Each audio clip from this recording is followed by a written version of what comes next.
Wow, Kisara, it's so big. You're talking about my shield, right?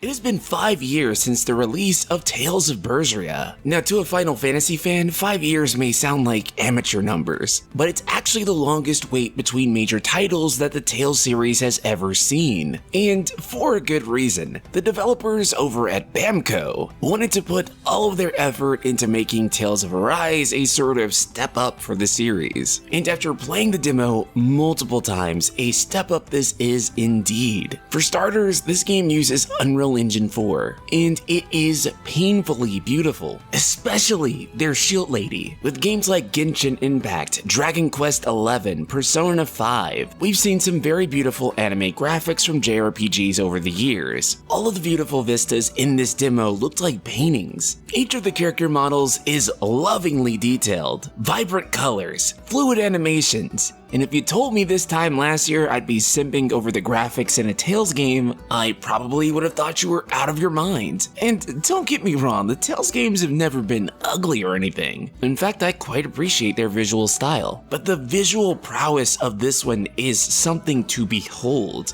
While in this demo, you may find some gnarly pop-in. For the most part, this game is a visual treat. The character designs in this one are easily some of the best that we've seen out of the Tales series, and in some ways, some of the most refreshing that we've seen in JRPGs. For starters, the party appears to be composed of entirely adults, somewhere between their early to late 20s, which, thank God. That alone already puts it ahead of so many JRPGs. Though it's worth noting in the few voice-acted scenes that we did get, cutscenes do kind of have an awkward flow to them, and it's extremely difficult for me to articulate as to why. I'm not sure if it was the voice direction, or perhaps there being some kind of awkward pauses in between the dialogue, and I did think a lot of the dialogue itself being a little rough around the edges, even as far as Tales and JRPGs can go. Though please let me know in the comments below if you picked up on this same sort of awkward stiffness in these scenes as I did. That being said, I really enjoyed the presentation of skits in this one. And then there's the combat in this game, which slaps harder than your mom when you were acting up at the grocery store. Look, I'm not a Tales expert in the same way I am with Final Fantasy, so maybe I'm ignorant, maybe I'm biased, maybe I have no idea what the fuck I am talking about, but I am pretty sure this is Tales combat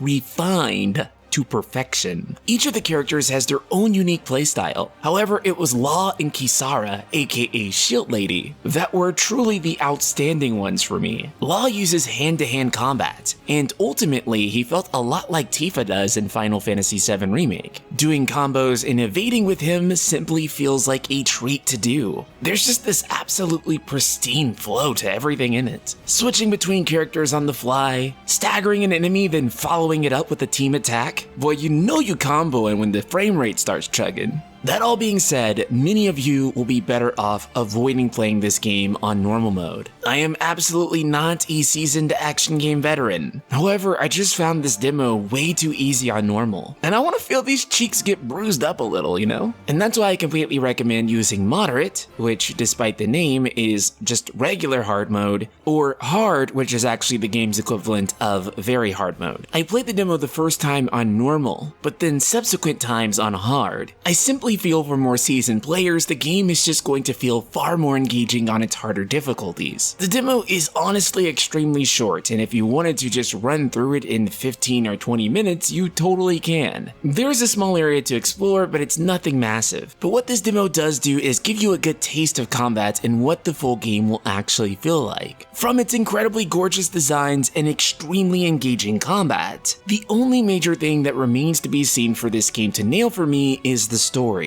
Currently, that's where I'm most skeptical, as many of the scenes did feel somewhat stiff. That being said, I am extremely optimistic about Tales of Arise. So optimistic, in fact, I'm going to be picking it up on PC, the place where JRPG ports are almost always busted, but I'm still going to be hopeful. But with all of that said, Ultima, what are your thoughts on Tales of Arise? Subscribe, click the bell icon, and let me know in the comments below. Shout out to patron Garrett and the rest of the Ultima community.